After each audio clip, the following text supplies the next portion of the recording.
The U.S. Department of Agriculture announces a $12 billion emergency aid package to assist farmers who've been impacted by retaliatory tariffs. RFD-TV's Sarah Mock sat down with the head of the department for details. Secretary Perdue calls the president's trade relief package a promise kept. President Trump told the farmers initially that they were not going to have to bear the brunt by themselves over this illegal trade retaliation by other countries.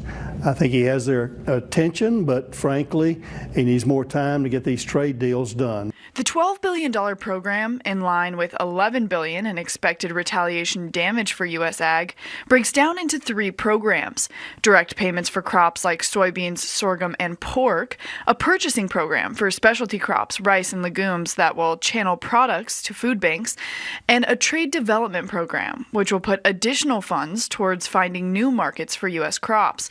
Perdue says the program sends America's trade adversaries a clear message. If they want to double down, they do so at their own peril. I'm hoping this will show them that the president is serious about that he cannot, nor the ag producers, be bullied into caving in on unfair trade practices that have gone on for years.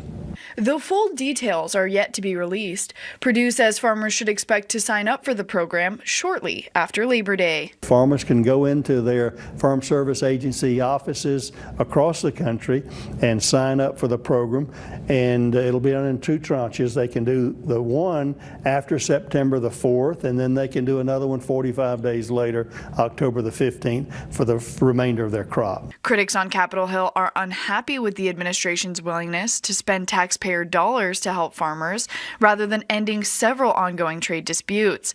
But Perdue says these relief programs will be very closely monitored and will be flexible so that if markets rebound or trade issues end, payments can be halted. We're going to audit the production, and we're going to make people prove their production for actual losses, and that multiplier effect will represent real actual trade distortions, not necessarily market prices, but trade disruptions and trade damage. So we're going to be very careful to have a program of integrity that we're welcome people to come in and look at and make sure it's being run fairly. The Secretary says he, like others, believes in trade, not aid, and that this program is simply a temporary measure meant to restore market activity as soon as possible so farmers can plan and get back to business.